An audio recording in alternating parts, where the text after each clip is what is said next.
título de esta película, que fue rodada a efectos del cincuentenario de la existencia de la colonia Fernheim en el Chaco paraguayo, es Una patria para huérfanos de patria.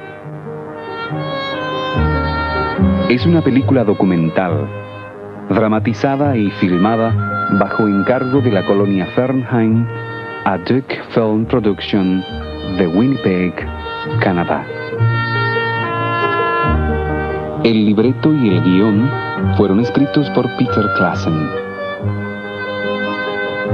La transcripción al castellano fue realizada por Cornelius Neufeld. La locución en español de Alfredo Altamirano.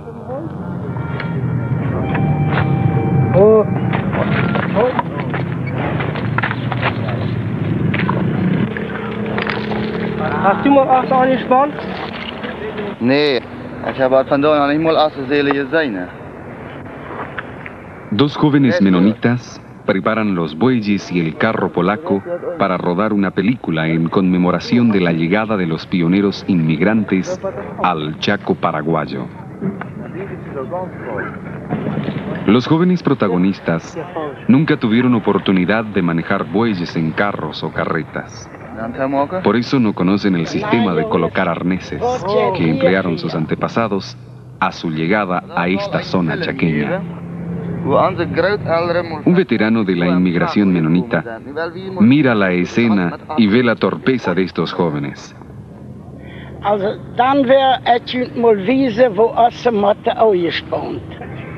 Yo les enseñaré cómo se colocan los arneses a estos bueyes, dice.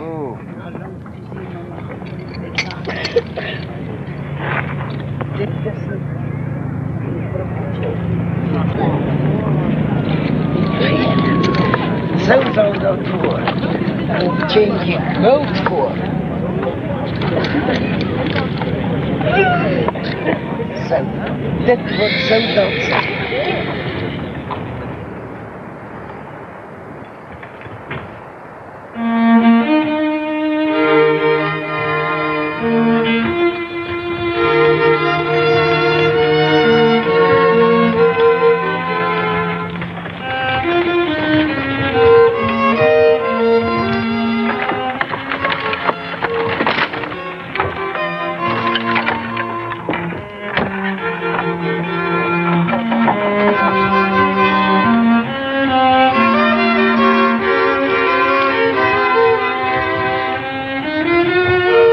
En la película aparecen fragmentos de películas documentales desde 1927 hasta la fecha.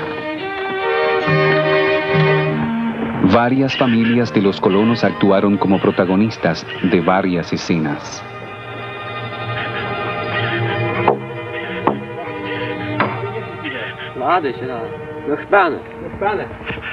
El Chaco Boreal del Paraguay, en el año 1930.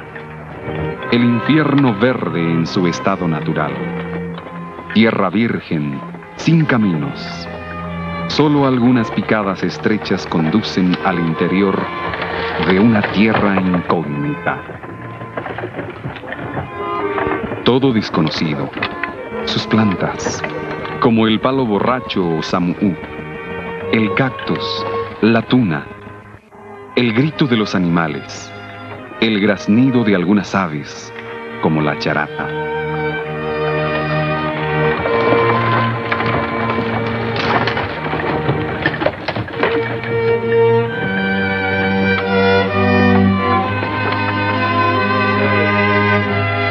Todo desconocido.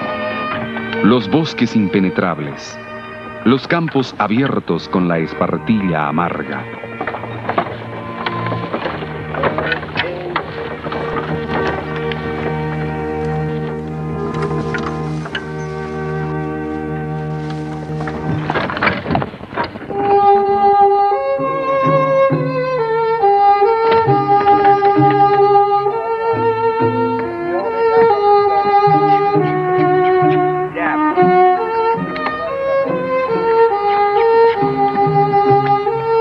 Yeah.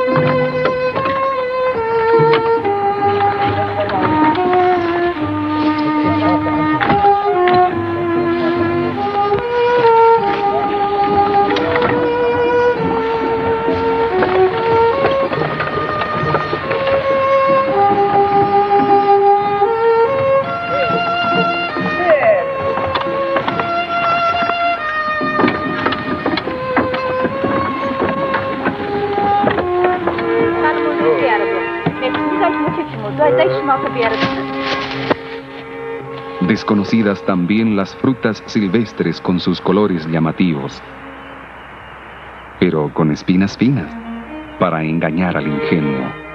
Oh, daar is Bertjas. Dat moeten we ganz klein, ja. Had je alles van je zitten? Nee?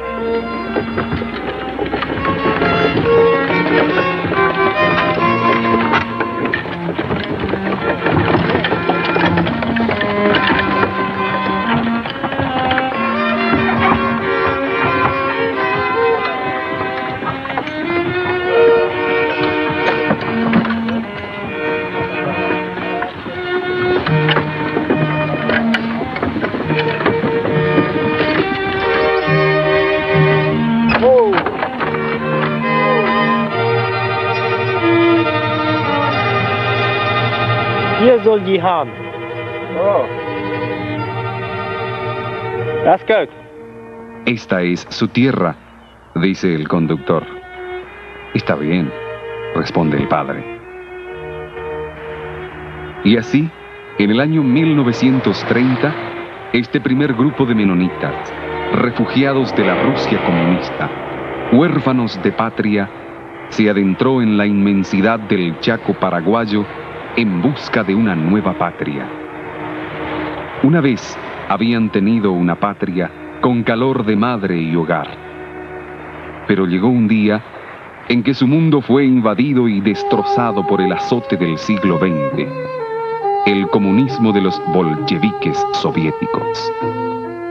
En Puerto Casado, este contingente había abandonado la humilde embarcación fluvial que los había transportado por las aguas de los ríos Paraná y Paraguay. De la punta rieles de la empresa Casado, hermanos menonitas de la colonia Meno, correligionarios del Canadá, que 3 años antes habían penetrado las inmensidades del Chaco boreal, también en busca de una nueva patria, los llevaron en sus carros, tirados por yuntas de bueyes, hasta los campos destinados donde levantarían sus hogares.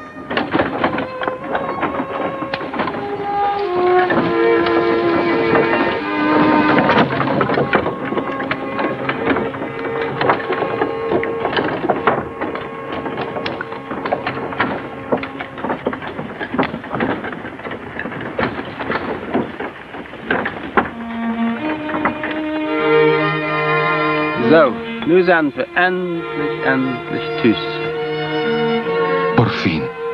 Por fin llegamos en donde será nuestro hogar, dice el padre a su familia.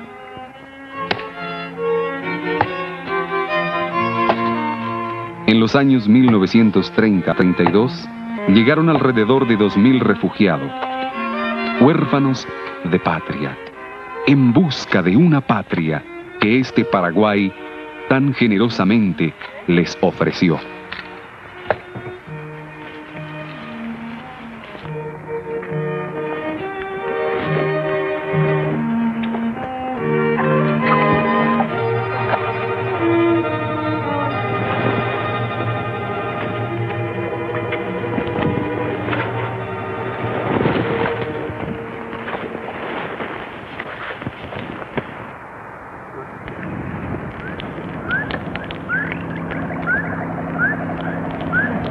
La primera noche en el campo, con sus sonidos raros y extraños, con las pesadillas por un futuro incierto y tenebroso que guarda esta selva desconocida.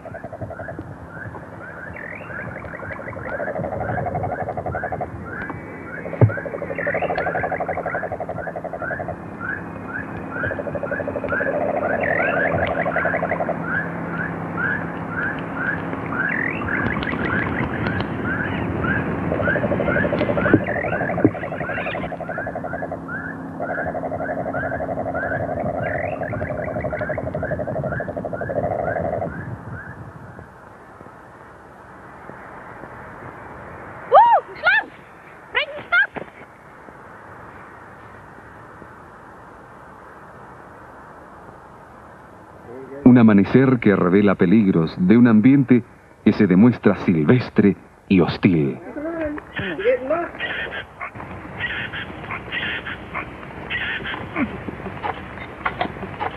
Dit är ju hårdet, vajbar.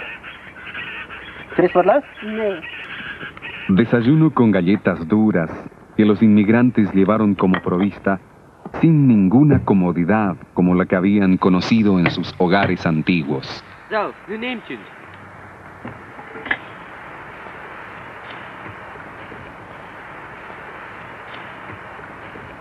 het. Zo.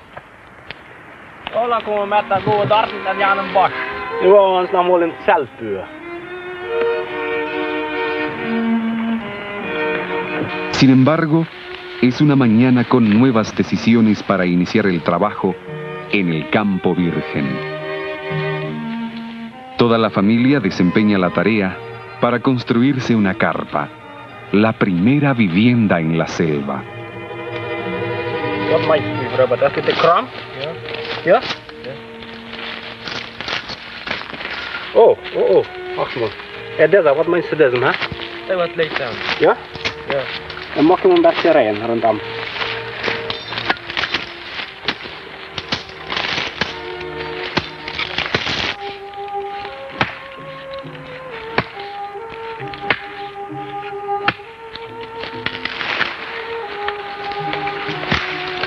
Dat is dus in de achterbak.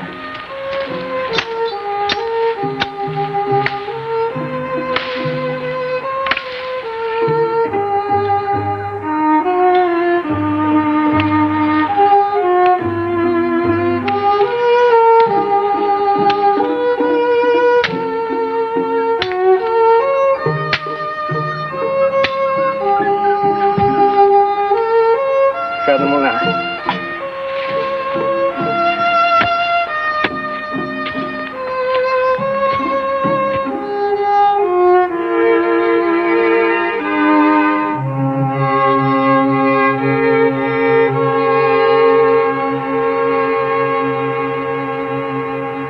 Una escena auténtica del primer campamento en el Chaco salvaje, alrededor del único pozo en la región, lugar denominado Trébol, más tarde Fortín, durante la Guerra del Chaco.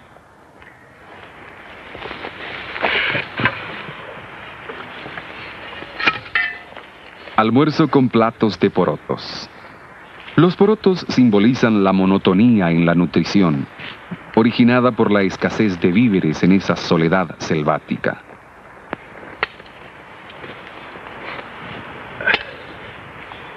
Marisje, wat bidden. Komm, Herr Jesus, sei du unser Gast und segne, was du uns beschert hast. Amen. Amen.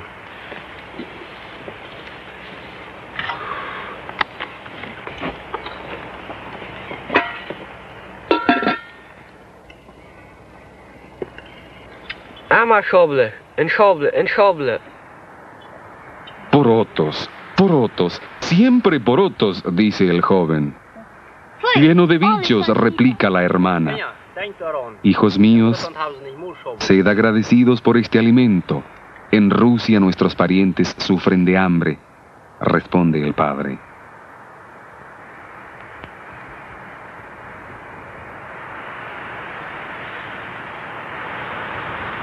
Die Erwachsenen setzen sich da hinten im Gras und bitte. Okay, das ist ganz so. Au! Okay.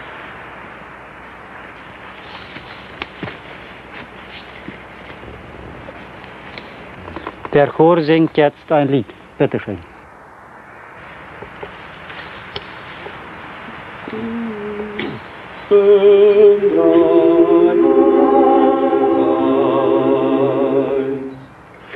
Wir sind ein Volk am Strom der Zeit. El primer culto religioso campestre. Canción religiosa que se refiere a la vida agitada en esta tierra, en el mar de la vida y el alma angustiado que busca un refugio, una patria donde puede reposar en paz y tranquilidad. Es ist das Kreuz von Golgatha, Heimat für Heimatlose. Es ist das Kreuz von Golgatha, Heimat, Heimat.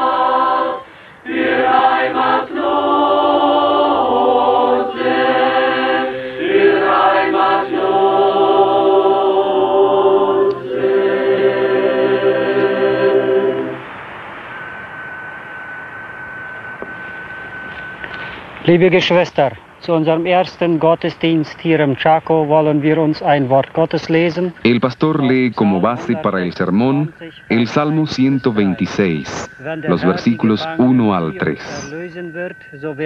Cuando Jehová hizo volver a los cautivos de Sión, como soñando nos quedamos. Entonces se llenó de risa nuestra boca y nuestros labios de gritos de alegría. Entonces se decía entre las naciones: grandes cosas ha hecho Jehová con estos. Sí, grandes cosas hizo Jehová con nosotros. El gozo nos colmaba. El pastor se refiere en sus palabras a los acontecimientos en la Unión Soviética, a la presión política que forzó a este grupo a abandonar aquel país del terror, la querida patria, y da gracias a Dios porque les trajo a este refugio lejano. Unos 5.000 descendientes alemanes, en su mayoría de religión evangélica menonita, tuvieron una única oportunidad de abandonar legalmente la Unión Soviética a fines de noviembre del año 1929. Más de 14.000 personas se habían aglomerado en los alrededores de Moscú, reclamando desesperadamente el permiso para salir al extranjero. Todos ellos habían abandonado espontáneamente sus establecimientos agrícolas y sus pertenencias, perseguidos por el miedo y el terror que terminaba en la colectivización, la persecución y la exterminación en los campos de concentración. Casi 150 años habían vivido los menonitas en Rusia. Habían acudido una vez al llamado de la zarina Catalina la Grande, quien llamó a los agricultores alemanes para cultivar las inmensas estepas de la Ucrania. Aquellos pioneros habían formado florecientes colonias a orillas del Dnieper, al pie de los Urales y en las llanuras de Siberia. La revolución bolchevique bajo Lenin y el régimen de terror de Stalin puso fin a toda esta labor. Muerte y hambre, prisión y deportación regían desde el año 1917 el destino de las colonias menonitas en Rusia. Todo esto dejó una sola alternativa: abandonar la Rusia que había sido una amada patria por más de 150 años.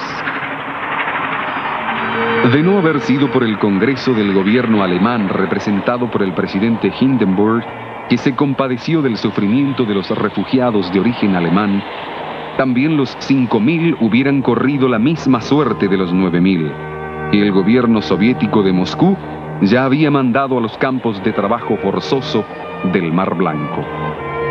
El portón rojo en la frontera de la Unión Soviética, a través del cual encontraron los refugiados el camino hacia la libertad. De un poco más de 5.000 fueron salvados y llegaron a Alemania. Pero Alemania, a raíz de la reciente guerra mundial, sufría la desocupación. No podía albergar para siempre a los refugiados. Otros países como Canadá rechazaron el pedido de inmigración para todo un grupo con sus debilitados, viejos, enfermos e impedidos, a razón del desempleo general y la depresión económica que reinaba en el año 1930 en todo el mundo. ¿Quién podía apiadarse de estos refugiados? En ese momento apareció el nombre redentor. Apareció la palabra Paraguay. Ya existía una colonización menonita fundada por inmigrantes provenientes de Canadá en el año 1927. Estas organizaciones se empeñaron en la realización y organización del traslado de aquellos refugiados que se decidieron venir al Paraguay. Esto nunca vamos a olvidar, dice el pastor. Y ahora vamos a comenzar con el trabajo.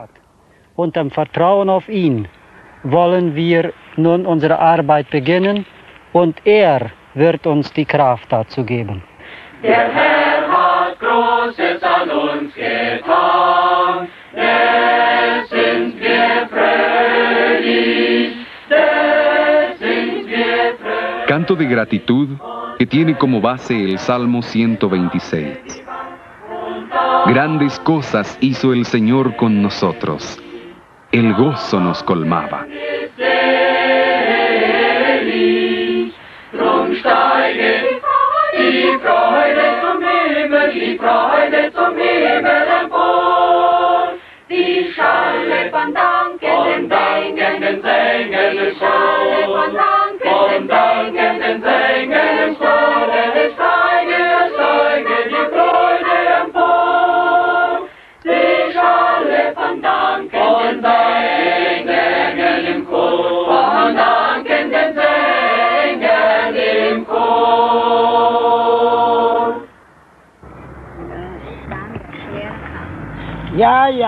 Los bueyes nos llevaban al interior del Chaco, dice el viejo veterano, y con ellos llevábamos a cabo la dura lucha de la colonización. Los bueyes fueron los primeros animales de tiro. Eran salvajes, verdaderas bestias que debían ser domesticadas antes de ser enganchadas al arado o a la carreta. Escena auténtica de los primeros surcos en la tierra chaqueña. Para 4 familias se había traído de Alemania, entre otros artículos, un carro a 4 ruedas. Por turno riguroso, estos 4 vecinos podían hacer uso de este carro. También debían hacer por turno riguroso los largos viajes de más de 100 kilómetros hasta Punta Rieles, para acercar todos los artículos de consumo, comestibles y lo indispensable para la supervivencia. Estos viajes con bueyes semisalvajes duraban 1 semana o más.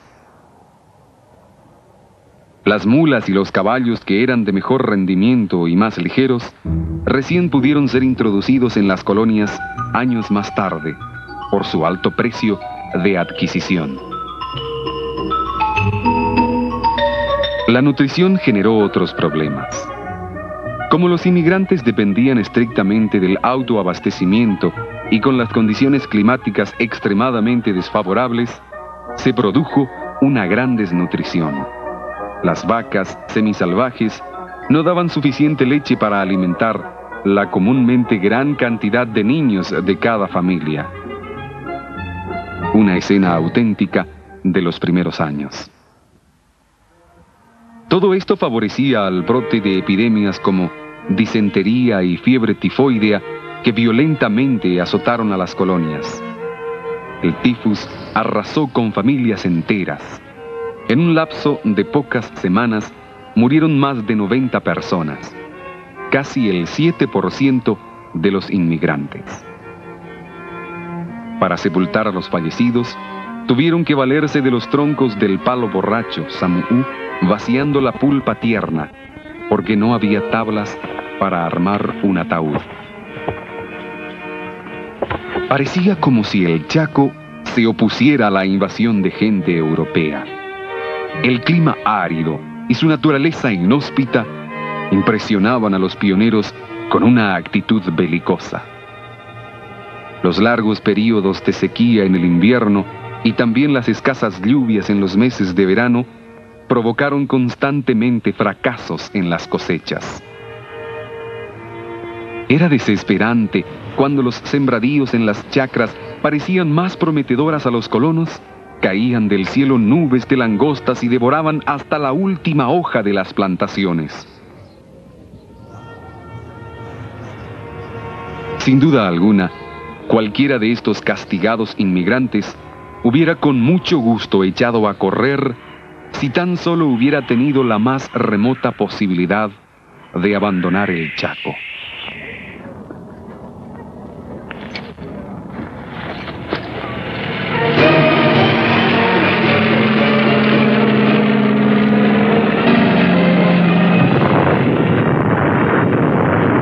¿Se habían metido los menonitas de la sartén a la llama? Muchos de ellos se hacían esta justificada pregunta cuando el conflicto entre Paraguay y Bolivia, gestado durante años de candente silencio, explotó finalmente con toda violencia en la sangrienta guerra del Chaco. En un territorio de más de 300.000 kilómetros cuadrados, entre el río Paraguay al este, el Pilcomayo hacia el sur y el río Parapití hacia el noroeste, en esta inmensidad salvaje donde solo unos indios vegetaban, no habían límites precisos y determinados entre Paraguay y Bolivia. Los tratados, repetidas veces concertados, no fueron respetados, y el territorio seguía en pugna de pretensión. Bolivia reclamaba la totalidad del territorio del Chaco hasta las orillas del río Paraguay. En cambio, el Paraguay pretendía la soberanía hasta el río Parapití. Las colonias menonitas Meno y Fernheim, sin ser advertidas de esta manera, en julio del año 1932, habían sido manipuladas por el destino en tierras de nadie, entre los dos ejércitos que se amenazaban con la aniquilación. Para ambos países, la existencia de estas populosas colonias de labradores era sumamente importante. En el mes de septiembre del año 1932, patrullas bolivianas avanzaron hasta dentro del territorio de la colonia Fernheim, y cuando se libró la batalla de Boquerón, la defensa paraguaya formó un semicírculo alrededor de las poblaciones menonitas. El alto comando paraguayo exigía la evacuación de todos los colonos. Los menonitas se autodecretaron en estado de emergencia y los rezos y plegarias no cesaron. ¿A dónde ir? Sin medios de transporte, sin alimentos, sin agua. Lo que ven es una muestra de cómo presentó el noticiero alemán el ataque de las tropas bolivianas en el Fortín Toledo, en el mes de febrero del año 1933, distante tan solo 20 kilómetros de las poblaciones menonitas. Pero el destino fue favorable al ejército paraguayo y sus bravos defensores.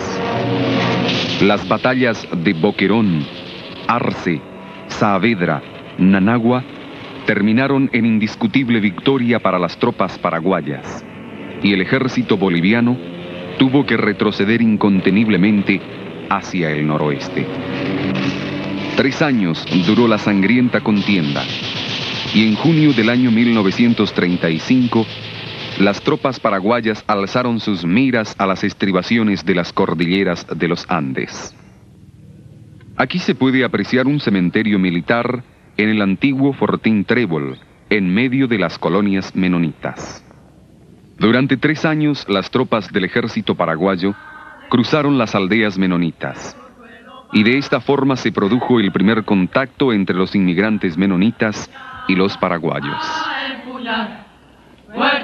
30.000 soldados paraguayos y 60.000 soldados bolivianos perecieron en el fuego de las trincheras, en las picadas y cañadones del Chaco. En las aldeas menonitas se practicaba un activo y provechoso intercambio de mercaderías. Los labradores entregaban sandías, huevos y leche a cambio de conservas diversas o carne fresca, lo cual significaba para ambas partes una aliviadora variante en la monotonía del menú cotidiano. Y todos, sin excepción, participaron en la alegría y el júbilo del pueblo paraguayo cuando se concretó la paz del Chaco. Los duros años de la guerra, la tremenda tensión emocional con que los colonos siguieron día a día el desarrollo de la contienda, las penurias de los heridos, el dolor de los moribundos vividos tan de cerca, hizo que la idea de una nueva patria se manifestase en la conciencia de estos huérfanos de patria, sintiéndose más pertenecientes a este territorio reñido. La marcha Chaco Boreal, cantada mucho más tarde por el coro estudiantil del Colegio de Filadelfia.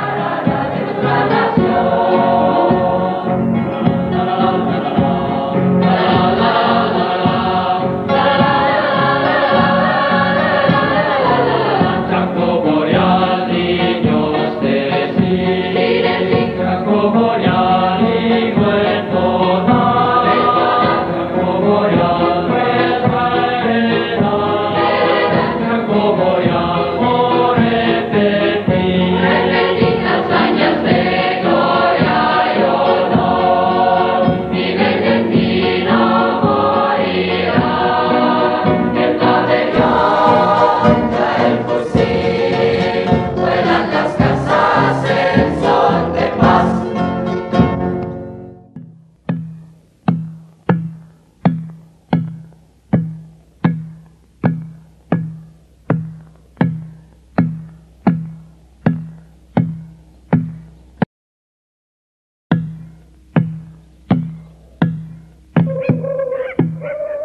Cuando los inmigrantes menonitas llegaron a sus tierras en el Chaco, ya en el camino y en los campos se encontraron con los aborígenes, la tribu de los lenguas.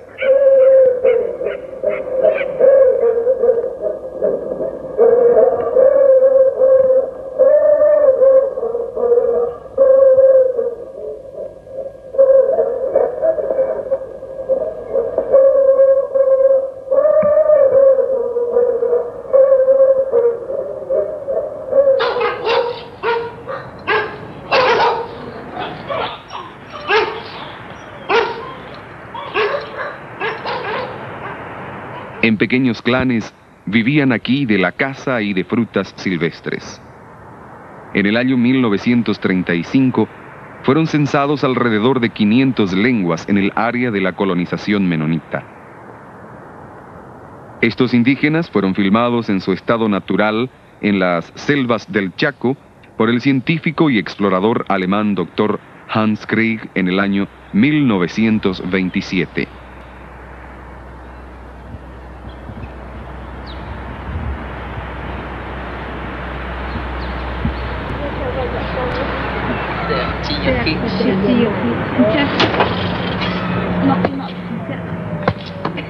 Los lenguas eran criaturas pertenecientes a estos montes impenetrables. Ellos conocían la naturaleza, los campos donde encontrar paja para los techos de las casas, los troncos para el maderamen que los sostenían y para los muebles rústicos de las primeras viviendas. Ellos ayudaron a destroncar los campos y a desmontar la selva, a abrir caminos y picadas, a cuidar las chacras y cosechar los sembradíos. Sumidos en su desesperada lucha de supervivencia, los menonitas al principio no tuvieron tiempo de pensar en la vida espiritual de los indígenas, que cada día se convertían más en amigos y vecinos de los colonos. Pero la Sagrada Biblia dice: «Id pues y haced discípulos a todas las gentes, bautizándolas en nombre del Padre, del Hijo y del Espíritu Santo». Ya era hora que los menonitas se acordaran de este mandamiento. Los lenguas eran solo una tribu de los muchos que vivían y aún viven en el inmenso Chaco paraguayo. Hacia el Pilcomayo vivían los chulupíes y los macá. Hacia el río Paraguay, los sanapaná y los tobas. Hacia el oeste, los guarayos y los tapiete. Y hacia el norte, los ayoreos y chamacocos. Durante las décadas siguientes, las colonias menonitas actuaron como un gigantesco imán sobre las tribus indígenas. El pan cotidiano de los colonos era símbolo de seguridad en nutrición y el trabajo en las colonias era el medio de ganarse este pan. Quien una vez ha comido pan, nunca más regresa a la selva, dice el indígena. Así se produjo una migración de los indígenas del Chaco paraguayo con dirección a las colonias menonitas en el Foco. Primero llegaron los chulupíes desde el sur, luego los tobas y sanapanás desde el este, los guarayos del oeste y al final también los ayoreos, más conocidos con el nombre de moros, desde el norte. El número de aborígenes en el área de la colonización menonita aumentó año tras año. En 1950 ya eran 3.000, en 1960 5.000 y en 1970 llegaron a 8.000. Y en el año del cincuentenario de la colonia Fertheim, en 1980, fueron cerca de 12.000 indígenas de diferentes tribus. En un área donde hace 50 años solo 500 lenguas tenían sus inmensos lugares de caza, hoy día buscan más de 20.000 hombres, blancos y morenos, su modo de vivir, su trabajo y el pan de cada día.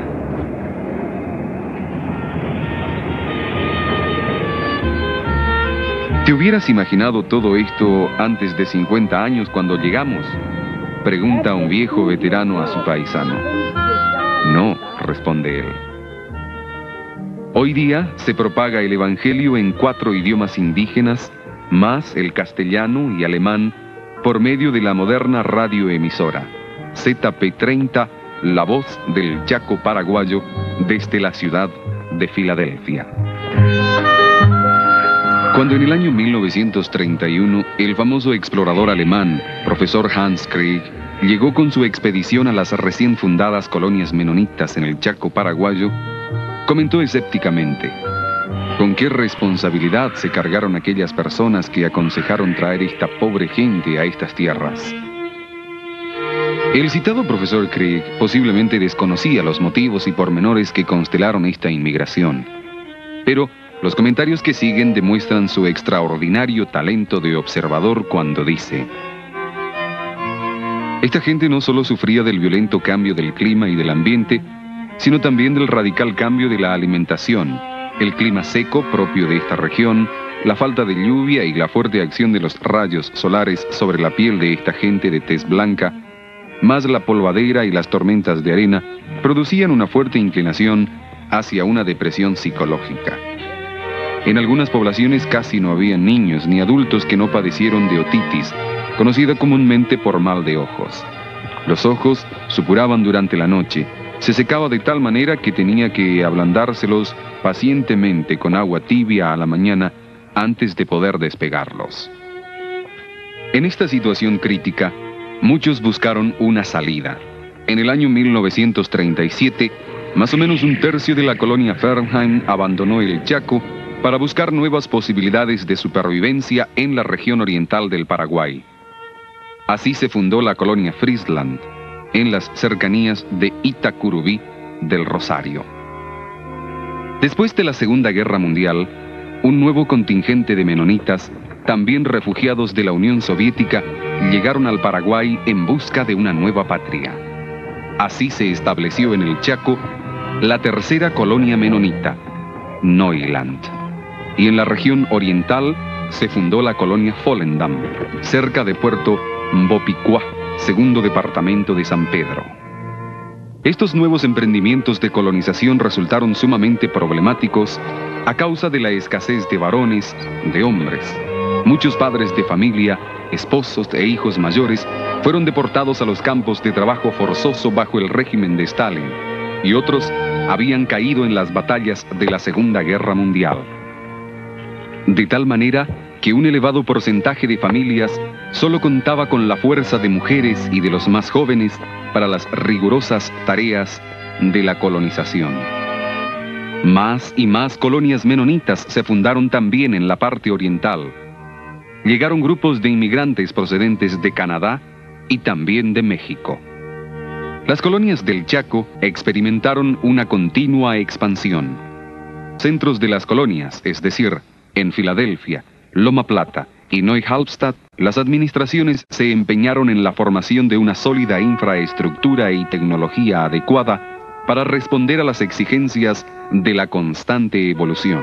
No obstante, el Chaco boreal nunca dejó de ser Chaco y frecuentemente mostró su fuerza y violencia oponiéndose a sumirse a la civilización. En los años 50 y 60, estos colonos perdieron la fe en la bondad del Chaco y buscaron mejores ganancias y mayor comodidad en Canadá o en Alemania.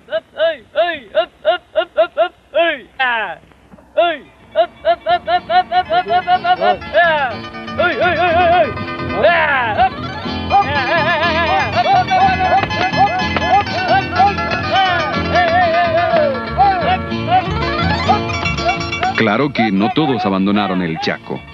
Muchos ya habían echado raíces en el correr de los años y se sintieron más y más unidos a esta tierra. Los objetivos o metas de las administraciones elegidas democráticamente fueron las más actuales y ambiciosas. El mejoramiento de los fundamentos de sus organigramas para la subsistencia y la elevación del estándar de vida en las colonias.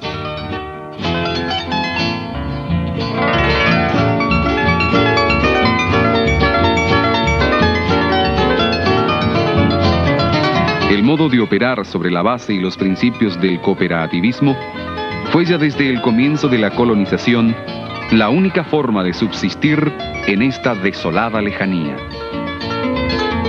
El primer almacén de la cooperativa y el primer edificio de la administración. El primer complejo industrial, consistente en una caldera a vapor que movía un aserradero, un molino y una prensa de maní, elementos industriales básicos para el autoabastecimiento. Renunciar al provecho propio, sacrificarse para el bien de la comunidad. Así indicaba un letrero en el salón de actos de la cooperativa. Un mandamiento sumamente duro, pero imprescindible para superar los obstáculos de la colonización. Pero aún así, la buena voluntad y el empeño eran insuficientes para producir condiciones de vida comparables con otros países civilizados. Para el desarrollo de la agricultura y de la ganadería, prácticamente las únicas fuentes de subsistencia en esta zona, hacían falta las financiaciones y los créditos.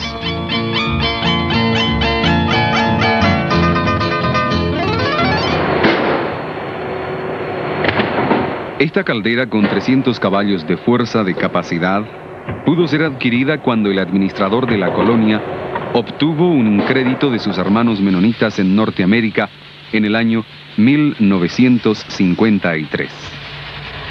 Con los años se han modernizado las plantas industriales y la leña de los inmensos bosques del Chaco se transforma en la energía necesaria para el progreso.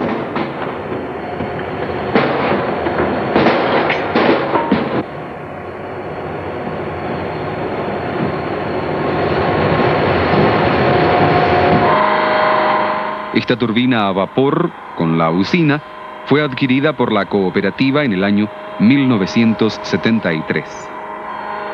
Los años 60 y especialmente 70 se demostraron sumamente favorables para obtener créditos a largo plazo, los cuales la cooperativa pudo hacer accesible a sus socios. La mecanización de la agricultura y mejores métodos de preparación del suelo hizo posible una rápida siembra de los cultivos, cuando caían las primeras lluvias primaverales, y asimismo también se pudo almacenar y agilizar la cosecha. En extensas regiones el cultivo del maní se convirtió en el producto principal. Fatigosamente la familia entera se sacrificaba antes para juntar la cosecha, con la ayuda del padre, la madre e hijos todos. Hoy en día, las máquinas se encargan del proceso total, desde la siembra hasta la cosecha y su almacenamiento.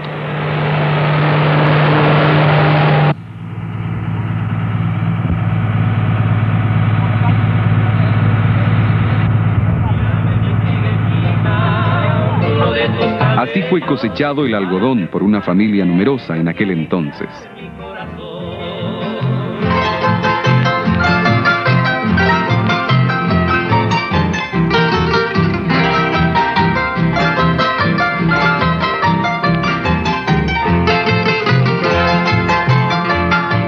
Secundado siempre por los indispensables ayudantes indígenas.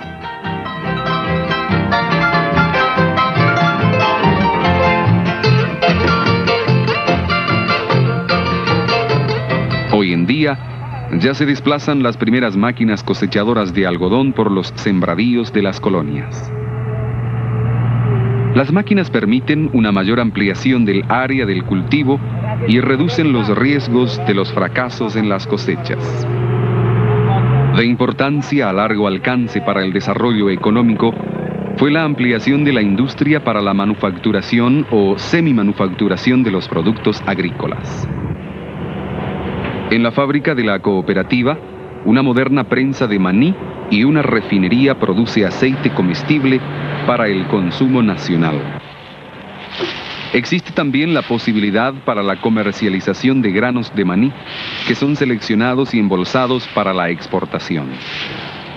El algodón es procesado en modernas desmotadoras y con el empleo tecnológico permite que la fibra llegue directamente a las plantas textiles dentro del país o al comercio exterior.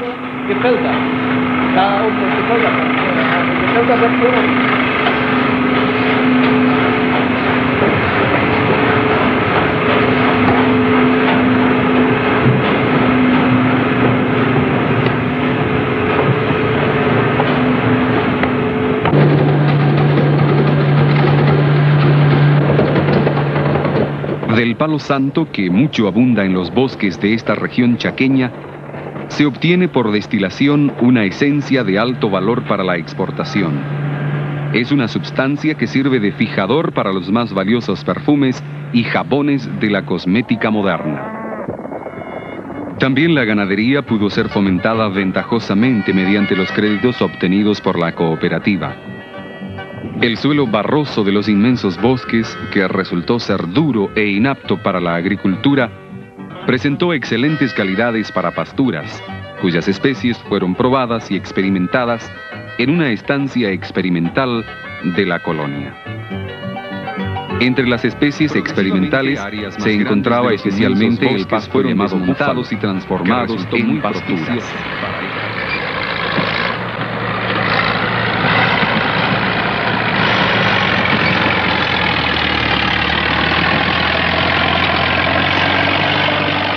Las pesadas máquinas no solo fueron empleadas para el desmonte, sino también servían para excavar grandes tajamares que servían de aguadas, bebederos y reservorios durante el invierno.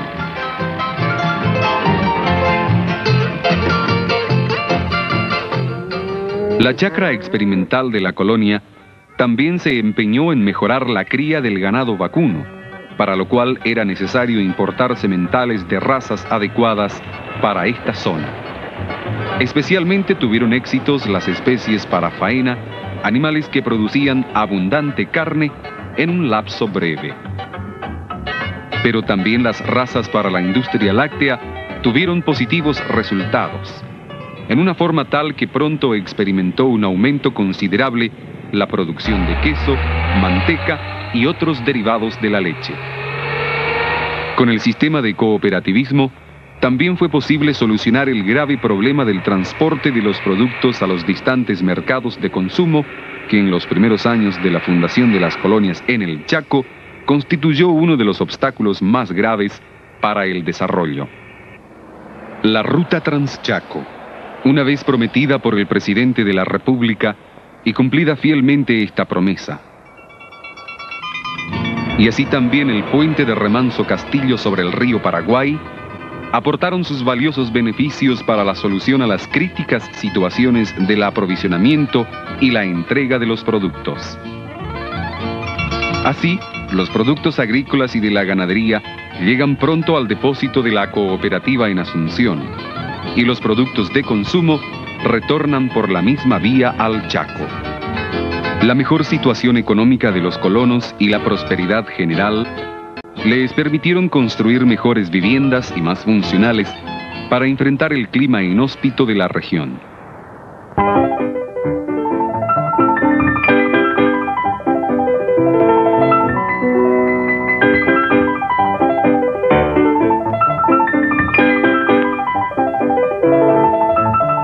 Un viejísimo proverbio alemán reza así: a la primera generación el destino tributa con la muerte, a la segunda con las penurias y a la tercera con el pan. Un proverbio muy duro para cada colonización, pero obedece a las leyes de la naturaleza. Los hijos y nietos hoy en día disfrutan de las bendiciones y de los sacrificios de los pioneros. Una hermosa fiesta de la juventud en el lindo mes de mayo, con juegos y diversiones, con la concurrencia de los padres y abuelos de la comunidad. Pero la obra de la colonización es exigente y la nueva generación solo puede enfrentar sus múltiples problemas si de antemano se las prepara adecuadamente. La escuela para los hijos fue una de las primeras preocupaciones de los inmigrantes.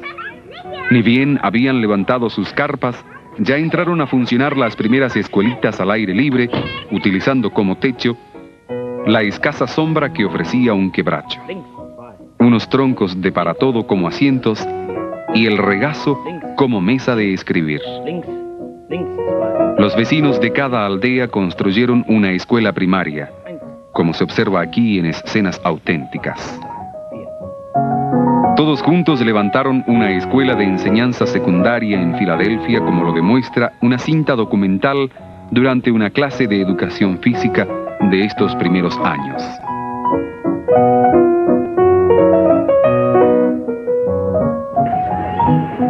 Sin embargo, todo esto era insuficiente para las exigencias del futuro de la colonia. La nueva generación tenía que ser preparada para la integración en el engranaje de la nación. Hoy en día, se enseña en forma bilingüe en todas las escuelas de la colonia, cultivando así el idioma materno, el alemán, y el de la nueva patria, el castellano. Todo reconocido y aprobado legalmente por el Ministerio de Educación y Culto del Paraguay. Claudia, termina en consonante. ¿Por qué se llaman palabras estrúfulas? Se acentúan en la antepenúltima sílaba. Antepenúltima sílaba, se cuenta de atrás, 1, 2, 3.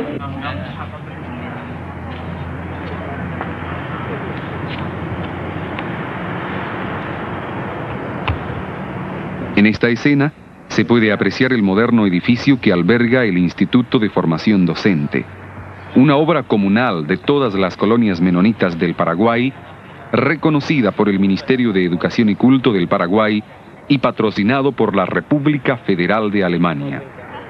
Aquí se forman profesores de enseñanza primaria en forma bilingüe, castellano y alemán.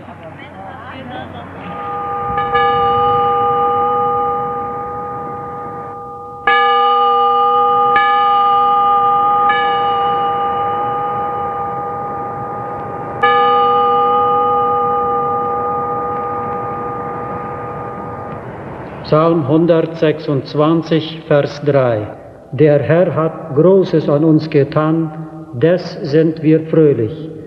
Zum 50. Sí, Mal grandes cosas hizo con nosotros Jehová. El gozo nos colmaba, dice el pastor. Aus Russland.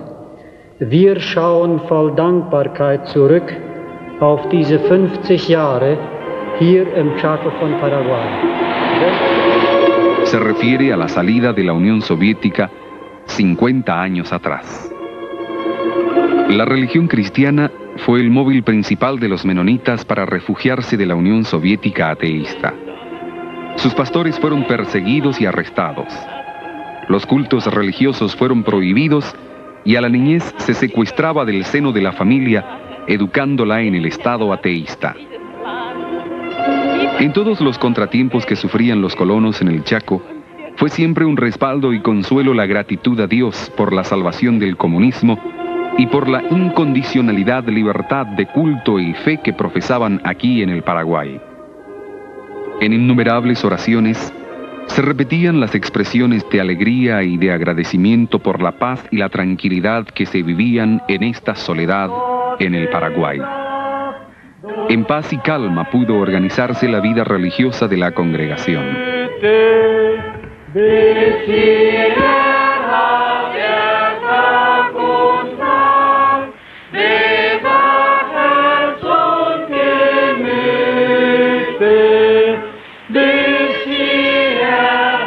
Los cultos en un principio se realizaban bajo la sombra de un árbol y luego en las escuelas locales de las aldeas.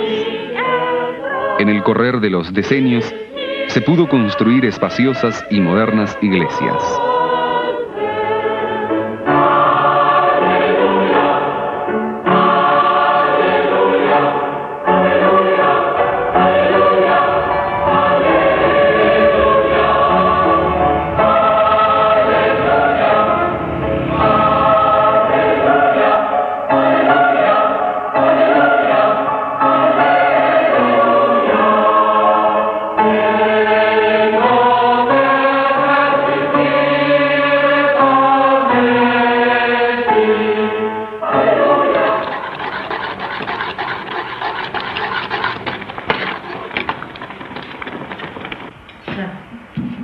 Bitte zu Tisch.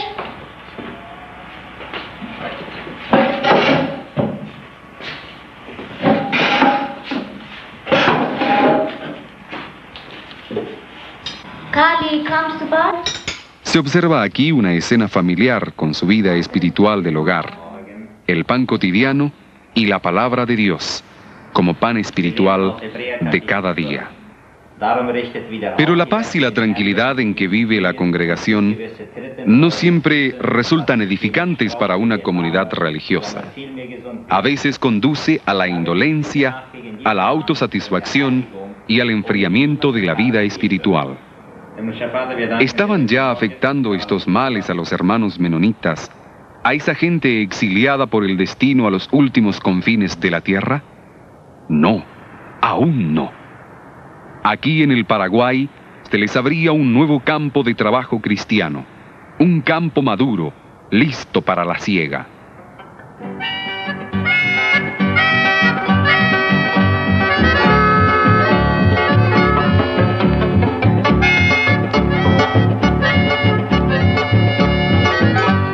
No solo los indígenas del Chaco se abrieron a la voz del Evangelio, también la nueva patria en general con gusto acepta servicios cristianos. El centro para leprosos en el kilómetro 81 de la Ruta 2, donde jóvenes menonitas pueden prestar un servicio voluntario cristiano en socorro para los más necesitados de su patria. También la miseria de los ancianos, de los niños huérfanos y de los enfermos e impedidos reclaman más que la sola predicación del Evangelio. Reclaman un cristianismo práctico, es decir, servir al prójimo. A muchos jóvenes menonitas de esta forma se les presentó la oportunidad de reclutarse en el así llamado Servicio Voluntario Cristiano. Pensar si hay algo, tiene que revisar su pie cada día y uno tiene que cuidarlo. Aquí está un hombre, tiene sus pies en el agua tibia y está haciendo un buen baño para sus pies. Y allá hay uno con una herida. Aquí no. Con la inmigración menonita en el Chaco, se produjo el encuentro con los indígenas en una forma que los refugiados no habían previsto. En una conferencia mundial menonita en Danzig, Alemania, en el año 1930, se trató específicamente los problemas de los recién refugiados menonitas de la Rusia soviética. En esta conferencia, el renombrado profesor Bender describió el Chaco, hacia donde se había llevado apresuradamente a los refugiados menonitas, como un territorio totalmente deshabitado, sin población alguna. No menciona a los indígenas con una sola palabra. Hoy por hoy, viven en el área de la colonización menonita más habitantes de cutis moreno que blanco. El encuentro de las dos culturas se produjo especialmente por la propicia relación de la oferta y la demanda del trabajo y por la actividad misionera. La consecuencia fue un profundo cambio en la cultura de los aborígenes que se produjo en los 50 años de convivencia.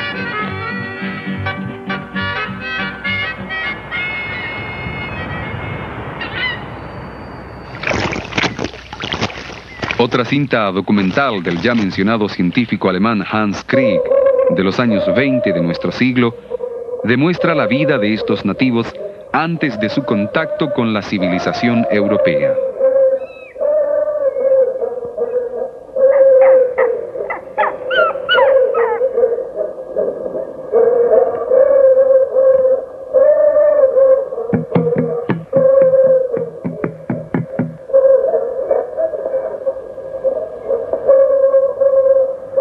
Demuestra bien el modo de vivir de tribus del Chaco, sus costumbres, sus fiestas, sus rituales de curandería, su lucha para sobrevivir en una región no muy abundante en víveres.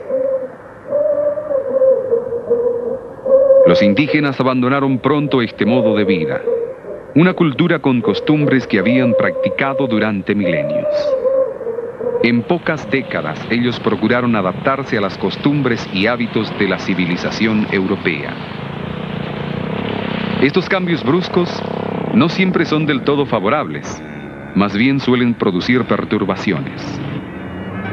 En estos detallaron a reflexionar misioneros y otras personalidades de responsabilidad. Ayudar a los pobres y a los enfermos es un deber cristiano. Muchos indígenas de la zona recibieron en los hospitales menonitas ayuda y curación. El médico del hospital de Filadelfia atiende al mismo tiempo a enfermos de origen germano, como los menonitas, latino, que se llaman paraguayos, e indígenas. Por casualidad, los tres protagonistas se accidentaron con su moto. Les habla en castellano o también en el dialecto menonita, el Platoech, que pronto aprendieron los miembros de las tribus Lengua y Chulupí. Pero como indígena, sigue el enfrentamiento con las exigencias del siglo XX, para el cual debe estar capacitado.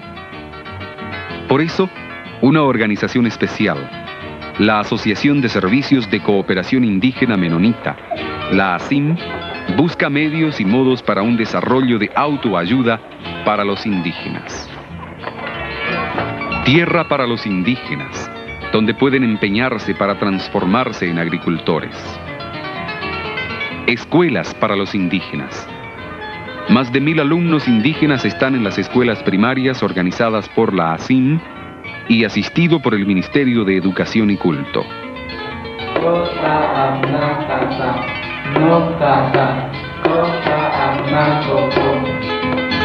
Salud para los indígenas. Se observa aquí el centro de salud en la colonia Yalbezanga, donde también se entrena a jóvenes indígenas para trabajos en los diferentes centros de salud en el Chaco. Trabajo y ocupación para los indígenas en sus propias chacras, para el autoabastecimiento y la independencia económica de una población que está en constante aumento aquí en el Paraguay, como también en toda la América Latina. Aquí hay una muestra de cooperativismo de los indígenas. Se procura aplicar en las comunidades indígenas el mismo sistema de cooperativismo como se lo practica en las colonias menonitas. Un agricultor indígena lleva parte de su cosecha a su cooperativa para la comercialización.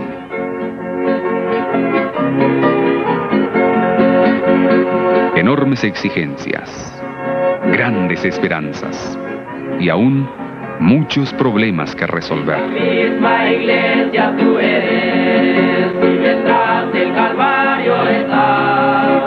Si tu corazón es como el mío, dame la mano, mi hermano, eres ya.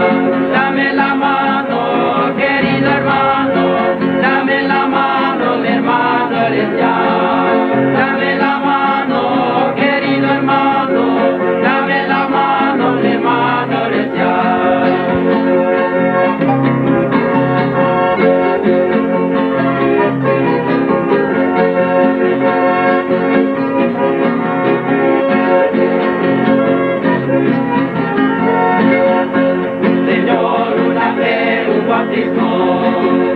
Y tu cuerpo también, una misma esperanza tenemos, Dios y Padre de todos, amén. Dame la mano, querido hermano, dame la mano, mi hermano, eres ya. Dame la mano, querido hermano, dame la mano, mi hermano, eres ya.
El presidente de la República del Paraguay y su comitiva aterrizan en este momento en Filadelfia para presenciar los festejos del cincuentenario de la colonia Fernheim. Fernheim, vocablo que significa hogar lejano. 50 años de la colonia Fernheim. Más de 50 años que se radicaron los primeros menonitas en el Paraguay. Los festejos del cincuentenario, organizados con un elevado costo y con gran empeño, pretenden ser una fiesta de agradecimiento. Agradecimiento a Dios en primer término y agradecimiento a todos aquellos que contribuyeron al desarrollo y progreso de la colonización en el Chaco. Aquí vemos la tercera generación, la juventud, marchando hacia el futuro, un futuro colmado de riesgos e incertidumbres en nuestra época.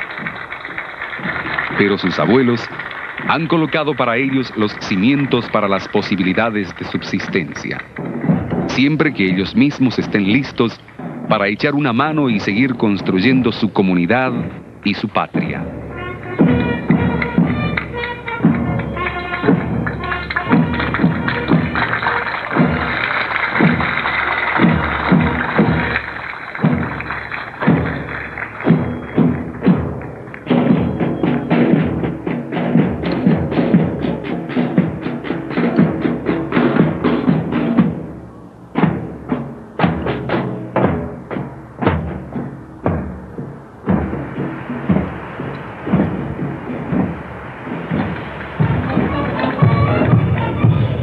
El Chaco sigue también siendo patria para los indígenas.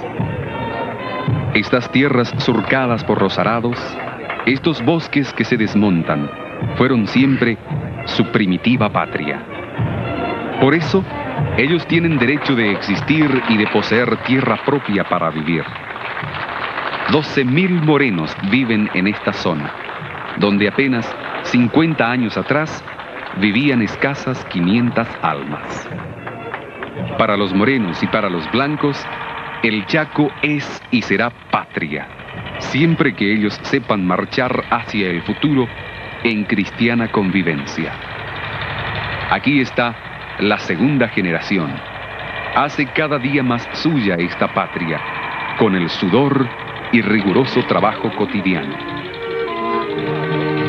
El agradecimiento corresponde en especial a soportar la carga principal de la colonización, colocando así los cimientos para todo lo que vemos hoy en día como progreso en esta zona chaqueña.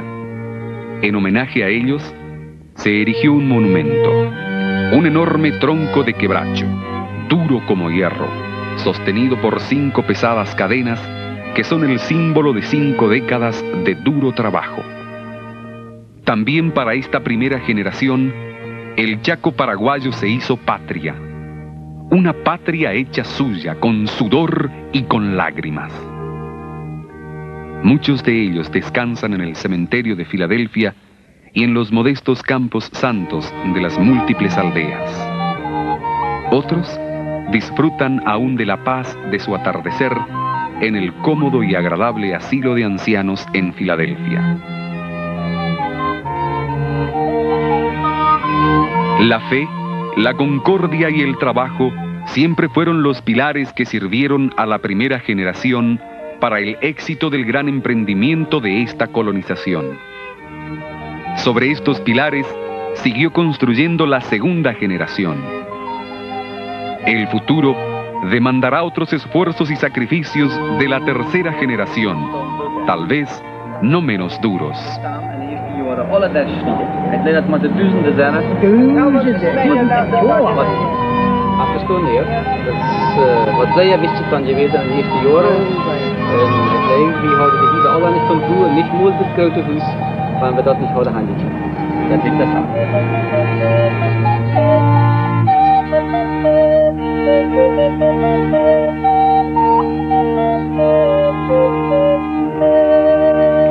El monumento del cincuentenario en Filadelfia, con 3 pilares que simbolizan la fe, la concordia y el trabajo. Pero este hito de fe, concordia y de labor siempre será indicador de su camino. Grandes cosas ha hecho Jehová con nosotros. Por eso estamos alegres.